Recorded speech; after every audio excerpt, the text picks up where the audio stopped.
Ano ang gagawin mo kapag may nadiskubre kang paraan upang manalo sa loto? Hindi lang isa, kundi maraming beses pa. At hindi ito dahil sa iligal na pamamaraan at wala kang kakuntsabang sindikato. Dahil ganyan ang nangyari sa lolo at lola sa Amerika sa kwento natin ngayon.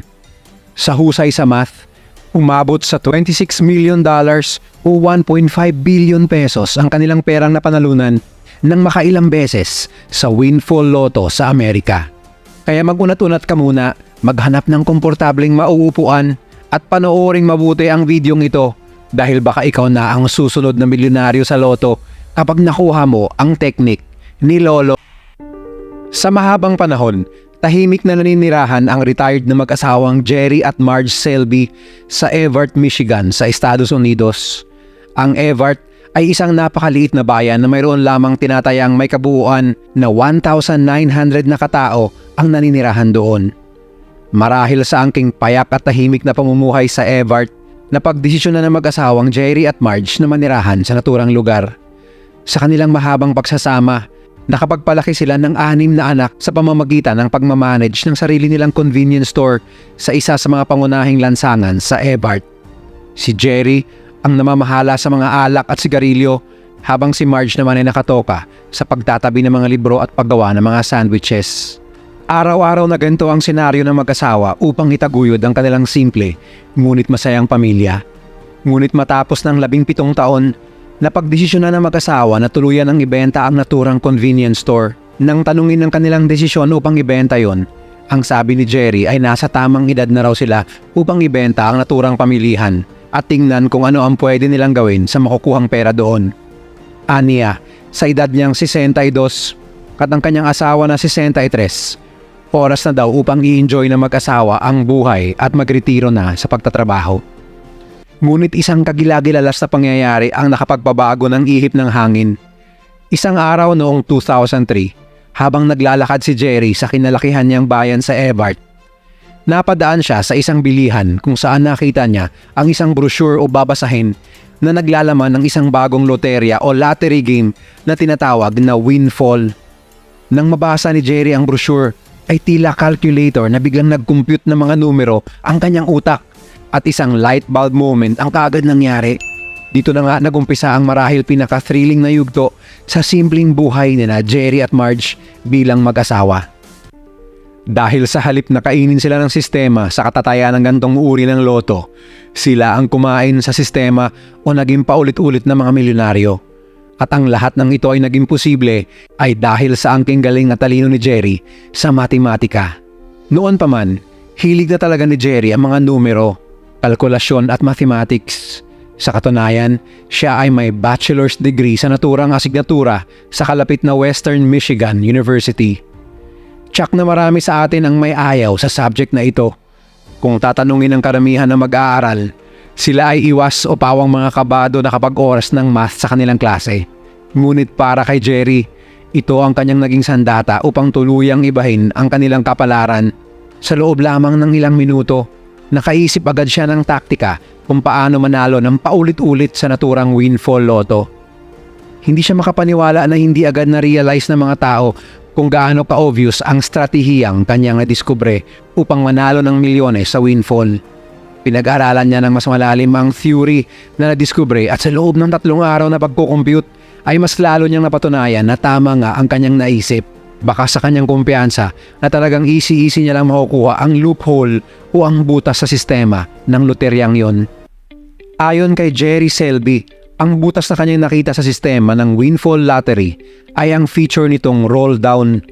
Sa paglilinaw niya, hindi kagaya ng mga mega million lottery kung saan pataas ng pataas ang premyong maaari mong makuha. Sa windfall, kapag umabot ng $5 million o mahigit 286 million pesos ang jackpot at walang nakakuha ng lumabas na 6 na digit na kombinasyon, ang naturang premyo ay magro-roll down pababa kung saan maaaring manalo ang mga lalabas sa 5, 4 o 3-digit number combination winners sa mas maliit na halaga. Sa isang halimbawa na kanyang binigay, kung kunwari raw siya ay may inisyal na taya na $1,100 o 64,000 pesos. Paghahati-hatiin niya ito para tumaya sa 4-digit combinations at 3-digit combinations. gamit ang kanyang strategiya at kalkulasyon na hindi niya ibinahagi bilang parte ng kanyang sikreto. Ang kanyang $1,100 ay magiging $1,900 o 111,000 pesos kapag lumabas na ang resulta ng pagbobola. Sa kabuuan, halos 80% ang kanyang kinikita gamit lamang ang kanyang teknik upang i-crack ang butas ng windfall lotto. At nang tanungin siya kung sa tingin niya ba ay may iba pang taong nakakaalam ng kanyang strategiya, ang sabi niya, oo. Ang buong akala niya ay may ilan pang taong nakakaalam ng kanyang sekreto. Dahil para sa kanya, basic at madali lang daw na arithmetic ang kanyang teknik. Ngunit bago niya isiniwalat ang kanyang nadiskubring butas sa sistema, pinalago niya muna ito at sinekreto sa kanyang asawa.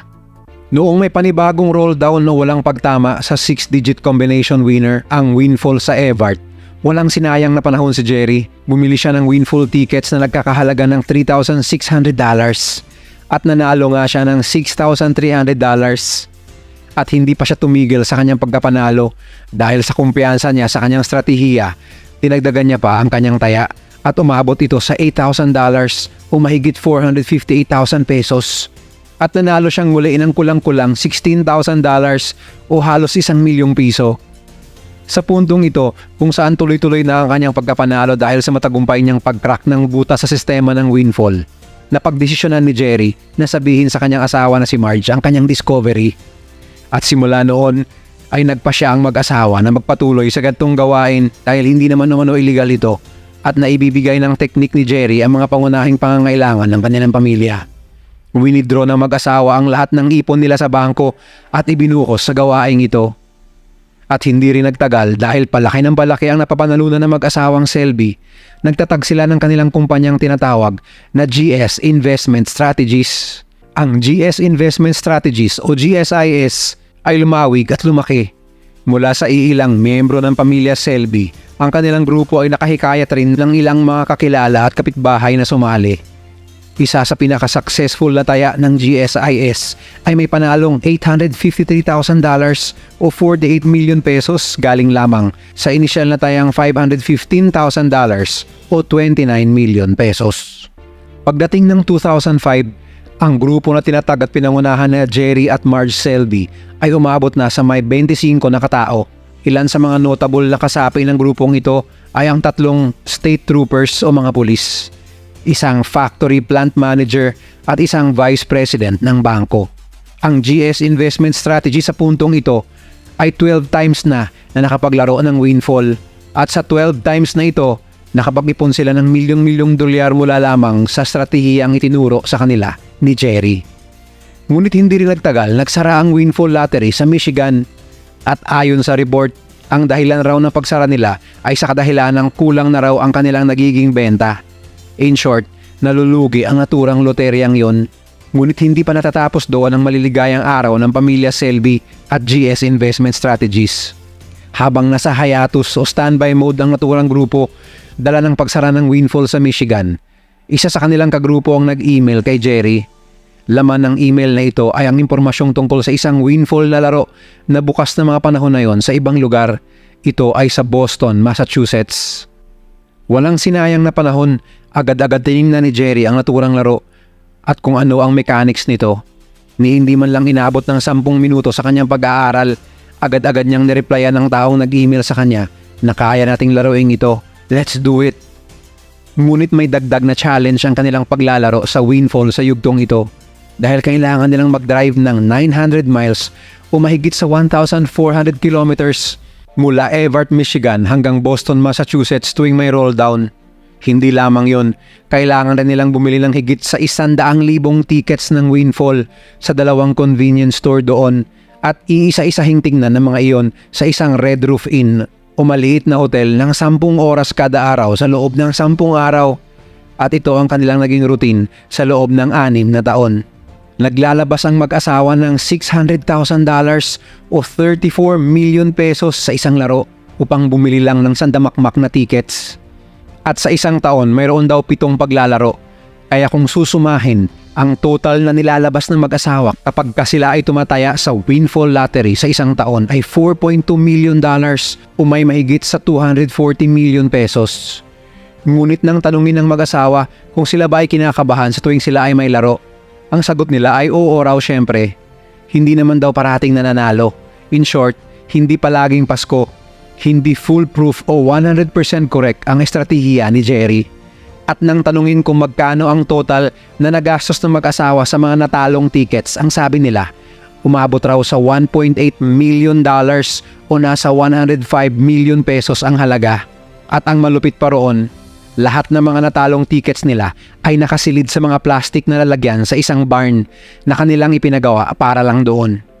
Ang dahilan ng kanilang pagtatabi ng mga natalong tickets ay kung sakaling sila raw ay magkaroon ng physical federal audit o gawa ng investigasyon ng gobyerno, may ipapakita silang kompletong ebidensya na hindi sila nandaya o nangonsyaba ng mga tauhan na nangangasiwa ng windfall games na kanilang nilaro sa Michigan at Massachusetts. Tinanong ang mag-asawang Selby kung bakit hindi pa raw sila nagre-retire sa perang kanilang hawak at bakit patuloy pa rin ang kanilang pagdadrive ng 14 na oras sa tuwing may windfall rolldown na mangyayari. Ang sagot nila ay dahil sa kasiyahan. May kasiyahan daw silang nakukuha mula sa ganitong gawain. Sino ba naman ang hindi sisipaging gumising ng maaga at mag-drive ng napakalayo-layo kung sa daratnan mo ay makakakuha ka ng limpak-limpak na dolyar? Ngunit higit sa lahat para kay Jerry, ang kanilang ginagawa na nagbibigay ng kasiyahan at thrill sa kanilang mag-asawa ay hindi lamang raw pawang para sa kanila lamang, bagkus para sa kanilang iiwanang pamilya at mga kaibigan. Ngunit noong 2011, ang Boston Globe, isang sikat na newspaper, ay nakakuha ng anonymous tip kung saan nadiskubre na sa isang lugar sa Massachusetts, ang mga windfall tickets ay naibibenta sa di may paliwanag na dami. Sa pangunguna ni Scott Allen, isang reporter, at ang kanyang mga miyembro na tinatawag niyang Spotlight Team, isang grupo ng mga investigative reporters, kanilang nalaman at naisiwalat na may dalawang grupo pala ang tila umuubos ng pondo ng windfall lottery. Ang isa sa mga grupo ay ang mag-asawang Selby at ang isa naman ay mga kabataan galing sa MIT o Massachusetts Institute of Technology, isang sikat na kolehiyo na kilalang mga matatalino ang mga estudyante. Ayon sa istorya na nabuo ni Scott Allen at ng kanyang Spotlight Team, nag-umpisa lamang raw na independent study project ng mga undergraduates sa MIT ang planong pag-aralan ng butas ng naturang windfall lottery.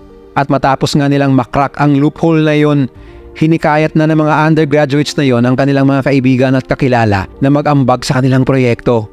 Di lumaon, nag-multiply ang kanilang mga ambag hanggang sa naging kapantay na rin ang mga panalo nito sa kinikita ng mga Selbys noong mga panahon na yon. Tinatayang ang mga mag-aaral galing sa MIT ay may kinitang $3.5 million o 200 million pesos. Nang naisa publiko ang istorya ni Scott Allen at Spotlight Team, naalarma ang publiko. Kaya nang himasok na ang gobyerno ng Massachusetts at tuluyang ipinasara ang windfall game na yon at nagsimula na ang investigasyon ukol sa pagkapanalo ng dalawang grupong yon sa windfall. Ang unang hinala ni Greg Sullivan, ang noong State Inspector General ng Massachusetts, ito ay isang organized crime mula sa mga matitinik at matatalinong kriminal, o di naman kaya ito ay korupsyon mula sa isa sa mga grupo ng mga politiko sa kanilang lugar.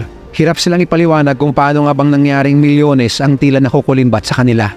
Ang buong akala ng opisina nila, iligal ang pamamaraan ng dalawang grupong kumikita mula sa angking galing sa matematika. Ngunit ayon sa isang interview kay Greg Sullivan, nang malaman niyang hindi naman pala iligal, ngunit purong gilas at talino lamang ang dahilan ng anomalyang nangyari sa windfall lottery, sinabi niya na siya ay namangha lamang kung paano ang mga henyong ito ay nakagawa ng paraan upang manalo ng milyong-milyong dolyar mula lamang sa kanilang malikot at malilikhang pag-iisip.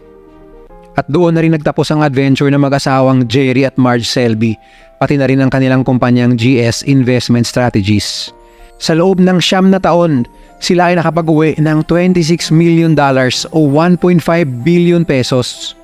At ginamit nila ang kabuuan ng kanilang pera upang tulungan ang kanilang 6 na anak, 14 na apo, 10 mga apo sa tuhod para makapag-aral.